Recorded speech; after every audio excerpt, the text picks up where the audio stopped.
மனோஜ் ரொம்ப கோவமாகவும் வீட்டுக்கு வராங்க. வீட்டுக்கு வந்த மனோஜ் அம்மா அம்மா அப்படின்னு சொல்லி கூப்பிட, என்னடா ஆச்சு, எதுக்கடா இப்படி சத்தம் போட்டு பேசிக்கிட்டு இருக்கேன்னு சொல்லும்போது, ஆமாம் முத்து எங்க, மீனா எங்க அப்படின்னு சொல்லி கேட்குறாங்க. என்ன இப்போ இதுக்கு நீ அவங்கள கேட்குறேன்னு சொல்லும்போது, சொல்லுமா ரவி ஸ்ருதி எல்லாருமே வர சொல்லு அப்படின்னு சொல்கிறாங்க.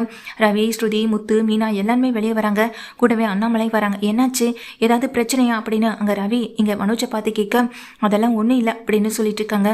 ஒன்றும் இல்லாமல் எதுக்கு எங்கள் எல்லாரையும் வெளியே கூப்பிட்டேன், ஏதாவது பிரச்சனையாக இருந்தால் தானே நீ இப்படி சத்தம் போடுவேன், எப்போதுமே முத்துவை சத்தம் போட்டால் மட்டும் திட்டிகிட்டே இருப்பேன், முத்து எங்க அப்படின்னு கேட்குறாங்க. அவன் சவாரி விஷயமா வெளியே போனால் இன்னும் வீட்டுக்கு வரல அப்படின்னு சொல்லிட்டு இருக்கும்போது இங்கே மீனா மட்டும் வந்து நிற்கிறாங்க. மீனாவும் இறந்துக்கிட்டு இருக்க அந்த நேரத்தில் தான் இங்கே ஸ்ருதி ரவி ரெண்டு பேருமே இங்கே மனோஜிட்ட கேட்டுகிட்டே இருக்காங்க.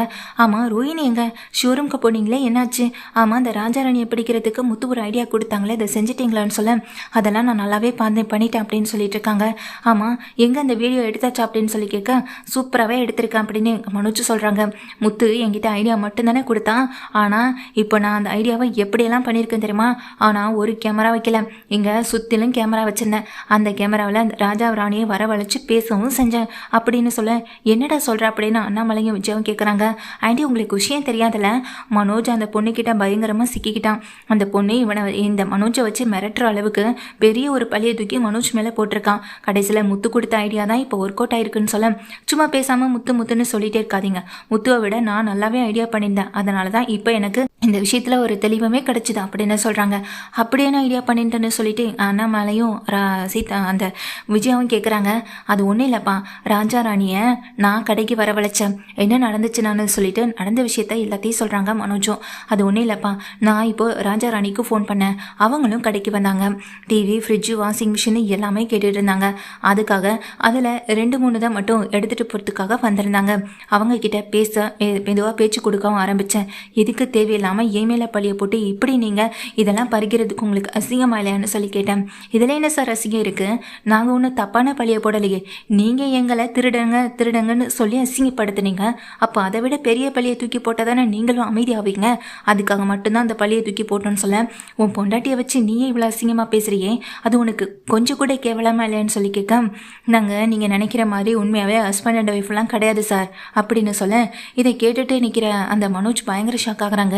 என்ன சொல்கிறீ அப்படின்னு கேட்க, ராஜா ராணின்னு பேர் சொல்லி வந்தா, ஆனால் இந்த கடையில் எல்லாரையோட அடி முட்டாள்னா அது நீங்கள் தான், படிச்சிருக்கோன்னு பேருக்கு முன்னாடி இத்தனை டிகிரியை போட்டுக்கிட்டா மட்டும் பார்த்தாது, கொஞ்சமாவது யோசிக்கணும், இப்போ நீங்கள் எங்ககிட்ட வசமாக சிக்கிக்கிட்டீங்க, வேறு வழியில் நாங்கள் கேட்குறத நீங்கள் செஞ்சு தான் ஆகணும், 3 லட்சம் பணத்துலேருந்து இப்போ எங்களுக்கான எல்லா அமௌண்ட்டையும் நீங்கள் திருப்பி கொடுத்துருக்கீங்க, அதனால் நாங்கள் சொல்கிற பழியை ஏற்றுக்கிட்டு நாங்கள் கேட்கும்போது பொருட்களை அள்ளி கொடுத்தா உங்களுக்கு நல்லது, இல்லைனா திரும்ப லாயரை கூட்டிகிட்டு வந்து நாங்கள் இன்னும் இந்த கடையில் அசிங்கப்படுத்துவோம், வர்ற கஸ்டமர்ஸும் உங்கள் கடைக்கு வராமல் போயிடுவாங்க, என்ன சார் உங்களுக்கு இதனால் ஏதாவது ஆக போகுதா என்ன, அப்புறம் ஒரு விஷயத்தை பற்றி கேட்டிங்களே, கட்டின பொண்டாட்டியை இப்படி தப்பாக யூஸ் பண்ணி பணம் பிடுங்குறியும் உங்களுக்கு அசிங்கமா இல்லையான்னு சொல்லி கேட்க, எங்களுடைய வேலையே தானே சார், அப்புறம் என்ன சார் அசிங்க வேண்டி கிடக்கு, இனிமேல் தான் சார் நாங்கள் கல்யாணமே பண்ணிக்கலான்னு இருக்கோம் அப்படின்னு சொல்லி ராஜா பெரிய அதிர்ச்சியை குண்டை தூக்கி போடுறாங்க. இதை கேட்ட உடனே மனோஜ் ஆடி போய் நிற்க, சரிங்க சார் நவருங்க, நாங்கள் இன்னைக்கு ஏசி எடுத்துகிட்டு போக போகிறோம் அப்படின்னு சொல்லிட்டு ஏசியை போய் எடுக்கிறாங்க. அவங்கள வந்துட்டு சிக்க வைக்கணும்னு இங்கே மனோஜ் வந்துட்டு எல்லாத்தையுமே வீடியோவாக எடுக்கவும் செஞ்சுருக்காரு, அந்த வீடியோக்கள் எல்லாத்தையுமே இங்கே காட்டவும் செஞ்சுருக்காரு ராஜா ராணிக்கிட்ட காட்டின உடனே உங்கள் வாயாலேயே நீங்கள் உண்மையை ஒத்துக்கிட்டீங்க, இந்த ஒரு வீடியோ ஆதாரம் போதாதான் என் மேலே தப்பு இல்லைன்னு நிரூபிக்கிறதுக்கு, என்ன ஒன்று நான் உங்களை ஹஸ்பண்ட் அண்ட் ஒய்ஃப்னு நினச்சேன், ஆனால் நடிக்க வந்திருக்கீங்கன்னு இப்போ தானே தெரியுது, இந்த மாதிரி பல கடைகளில் போய் நடித்து ஏமாற்றி எத்தனை கடைகளை இந்த மாதிரி திருட்டு வேலைகளில் பார்த்துருக்கீங்கன்னு தெரியலையே, உங்களெல்லாம் சும்மா விட்டு ஆகாது, அதனால் உடனே போலீஸ்க்கு கால் பண்ணுன்னு சொல்லிட்டு எங்கள் மனோஜ் ஃபோன் பண்ணும்போது, சார் மன்னிச்சிருங்க சார், நாங்கள் ஏதோ தெரியாமல் தப்பு பண்ணிவிட்டு எங்களை மன்னிச்சிருங்க சார் அப்படின்னு சொல்லி ராஜா காலில் விழுக, ஒழுங்கு மரியாதையை என்கிட்ட வாங்கின 3 லட்ச ரூபா பணம், அதுக்கப்புறமா டிவி ஃப்ரிட்ஜு எல்லாமே என் கடைக்கு திரும்ப வந்தாகணும், அப்படி இருந்தால் மட்டும்தான் உங்களை வெளியே விடுவேன், எங்கே எப்படி இங்கே லாயர் மூலமாக தானே எடுத்தீங்க, முதல்ல அந்த லாயரே உண்மையானவனா என்னன்னு எனக்கு சந்தேகமாக இருக்குது, ஃபோன் பண்ணி எல்லாத்தையுமே எடுத்துகிட்டு வர சொல்லு, இல்லை இந்த வீடியோ இப்போவே ஸ்டேஷனுக்கு போவோம், அதுக்கப்புறமா உங்களை நான் போலீஸில் பிடிச்சி கொடுத்துருவேன்னு மனோஜ் சொல்லவும் செய்கிறாங்க.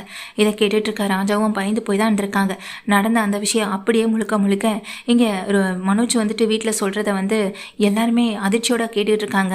எனக்கு என்னமோ இவன் மேலே நம்பிக்கை இல்லைப்பான்னு எங்கள் ரவியும் சொல்ல, ஏன்டா இப்படி சொல்கிறேன்னு கேட்க, ஆமாம் இவன் மிரட்டினதை பார்த்து அந்த ராஜாவும் ராணியும் பயந்து போனாங்கன்னு சொன்னல, அதான் சந்தேகமாக இருக்குது, இவெல்லாம் இப்படிலாம் செய்யக்கூடிய ஆளே இல்லையே அப்படின்னு சொல்லிட்டு இருக்கேன்.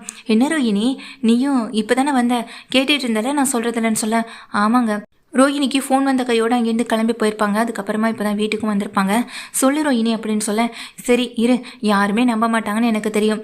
நாங்கள் எடுத்த வீடியோவில் எடுத்த ஒவ்வொரு கேமரா ரெக்கார்டுமே இங்கே இருக்குது, அப்போ பார்த்து தெரிஞ்சுக்கோங்கன்னு சொல்லிட்டு அங்கே மனோஜ் எல்லாத்தையுமே போடுறாங்க. அந்த ராஜா ராணி கடைக்கு வர்றதுலேருந்து எல்லாமே ரெக்கார்டாக இருக்குது. இதை பார்த்து முடிச்சுட்டு அடுத்த கேமராவில் உள்ளது ப்ளே ஆகுது.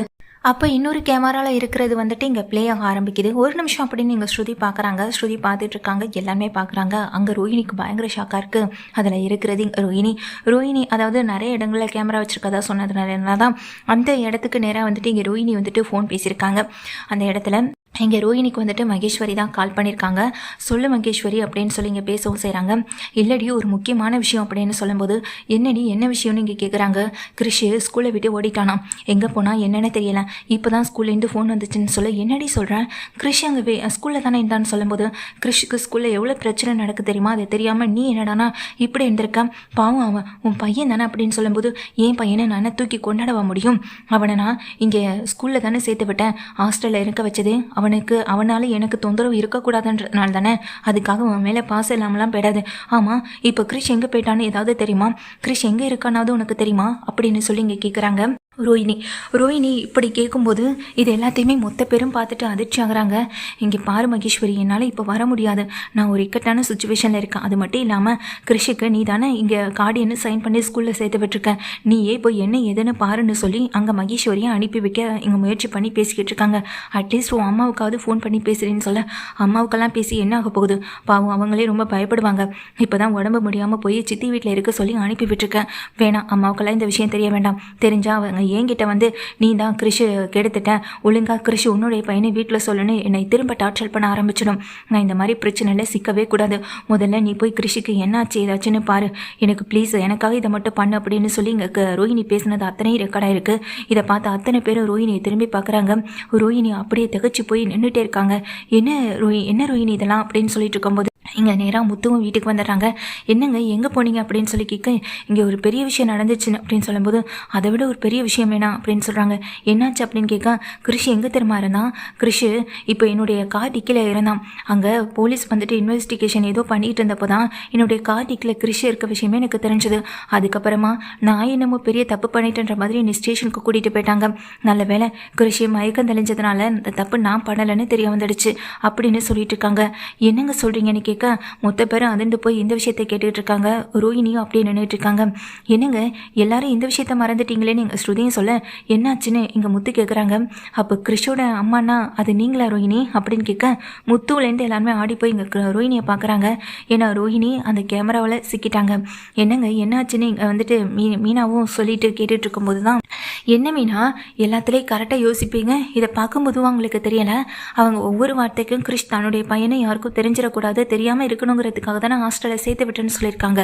இவங்க எவ்வளோ போய் சொல்லியிருக்காங்க, ஒரு குழந்தைக்கு அம்மா இவங்க அப்படின்னு இங்கே ரோஹிணியை பார்த்துட்டு சொல்கிறாங்க. ஸ்ருதியும் விஜயா அண்ணாமலைன்னு இங்கே எல்லாருமே திகச்சு போய் நிற்க, ரோஹிணி நீ என்ன சொன்ன, என்ன பேசிக்கிட்டு இருந்த, யார்கிட்ட பேசிக்கிட்டு இருந்த சொல்லு அப்படின்னு இங்கே பக்கத்தில் மனோஜ் கேட்குறாங்க.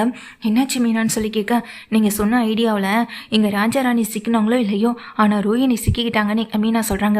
என்ன மீனா சொல்கிறேன்னு சொல்லி கேட்க, இங்கே பாருங்கள் நீங்களேன்னு அந்த வீடியோவை திரும்ப போட்டு காட்டுறாங்க. அதை பார்த்ததுக்கு பிறகு முத்துவுக்கு இன்னும் பெரிய அதிர்ச்சியாக இருக்குது. அதனால தான் கிறிஷோட அம்மாவை வர சொல்லியும் அந்த இடத்துக்கு காடியன்னு சொல்லிட்டு யாரோ ஒரு பொண்ணு நின்றுச்சு அப்படின்னு சொல்கிறாங்க. என்ன சொல்கிறீங்க அப்படின்னு கேட்க, ஆமாம் மீனா ஹாஸ்பிட்டலில் ஏதோ பேர் கூட மகேஸ்வரியா என்னமோ அந்த பொண்ணு தான் வந்துச்சு கிறிஷுக்கு காடியன்னு சொல்லிட்டு, அவங்க அம்மா ஊரில் இல்லை வெளியூர் போயிருக்காங்க அப்படி இப்படின்னு ஏதேதோ போலீஸ்கிட்டையும் சொல்லி சமாளிச்சுட்டு தான் இருந்துச்சு. எனக்கு கூட நம்பிக்கை இல்லை, கிறிஷ் எனக்கு அங்கே விட்டுட்டு வரேன் மனசில், ஏதோ இங்கே அவனை ஹாஸ்பிட்டலில் ட்ரீட்மெண்ட்டில் இருக்கான், நீயும் உடனே போய் பார்க்கணும், அவங்க பாட்டிக்கு ஃபோன் பண்ணி சொல்லி எப்படியாவது கிறிஷ் நம்ம வீட்டுக்கு கூட்டிகிட்டு வந்தணும் அப்படின்னு முத்துவும் முடிவெடுத்து நான் அதுக்காக தான் ஓடி வந்தேன் அப்படின்னு சொல்லி இங்கே முத்து சொல்லிட்டு இருக்காங்க. ஆனால் இப்போ உண்மை என்னன்னா இங்கே கிறிஷோடையம்மா ரோஹிணி தானே தெரிய வந்திருக்குன்னு எல்லாரும் ஆடி போய் நிற்கிறாங்க. அங்கே நின்றுட்டு இருக்க விஜயா இவ்வளோ பெரிய பொய் சொல்லி இந்த குடும்பத்தை ஏமாத்திருக்கல, அதுக்காக தான் மலேசியா அப்பா மலேசியா மாமா எல்லா பொய்யும் சொன்னி அடின்னு சொல்லி அடி விழுது. பயங்கரமான அடி வாங்கிட்டு ரோஹிணி நிற்க மனோஜுக்கு என்ன பண்ணுறதுனே தெரியல, திகச்சு போய் தான் நின்றுட்டு இருக்காங்க. இதுக்கப்புறமா இவ இனி ஒரு நிமிஷம் கூட இந்த வீட்டில் இருக்கவே கூடாதுன்னு இங்கே மனோஜே சொல்கிறாங்க. விஜயாவும் அண்ணாமலையும் பார்த்துட்டு நிற்கிறாங்க. அண்ணாமலைக்கு என்ன பேசுறதுன்னு கூட தெரியவும் இல்லை.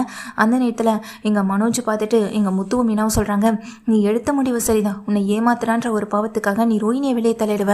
ஆனால் அந்த சின்ன குழந்தை என்ன பாவம் பண்ணுச்சு? அம்மா அம்மானு அம்மா பாசத்துக்கு ஏங்கிக்கிட்டு இருக்கவனை எப்படி ஹாஸ்டலில் தங்க வச்சுட்டு இருக்கே, உனக்கு கொஞ்சம் கூட அநியாயமாக தெரியல, மனசாட்சி இல்லை அப்படின்னு முத்துவும் மீனாவும் ரோஹிணியை திட்டுறாங்க. ரோஹிணி வெளி விதுங்கி நின்றுட்டு இருக்காங்க. இந்த விஷயத்தில் நம்ம சிக்கிக்கிட்டோம், ஆனால் அதுக்காக மனோஜை விட்டு நம்மளால் போக முடியாதுன்னு நினச்சி நின்றுட்டு இருக்காங்க. ஆனால் முத்து மீனா வந்துட்டு கிறிஷை இந்த வீட்டுக்கு கூட்டிகிட்டு வரதில் முடிவெடுத்துட்டாங்க.